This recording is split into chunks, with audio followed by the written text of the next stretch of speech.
2億至300萬嘅人次出入境，比前年增加2.2%。當中內地旅客每日平均就有76000幾人入境。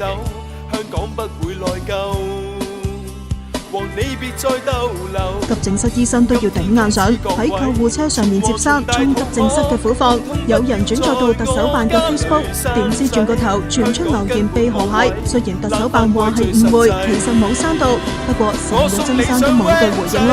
蝗蟲是你，全部攬返內地，唔係你嘅屋企。請不要霸生霸死煩住我，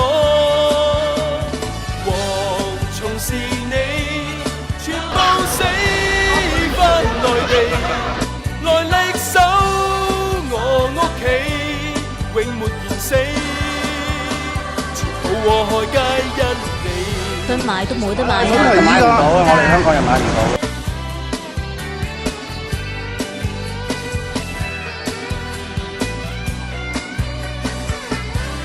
要不是中央政府照顧你香港，完蛋。普通話不會講，蝗蟲們別到訪，香港只要粵語需要識講，通街屙衰到死，真心祝你便秘，望你別再落嚟。依然喺條街度執蛋糕食，搞到食物中毒，生活環境又唔及內地好。陳太話冇後悔香港。在內地人面前，在香港人你廢過廢噏撚，蝗蟲是你，全部攬返內地，唔係你嘅屋企，請不要霸生霸死煩住我。蝗蟲是你，全部死返內地，來力守我屋企，永沒言死。禍害皆因你，蝗蟲們垃圾。我要香港賠償我1000萬了。我對抗你，我敢説話。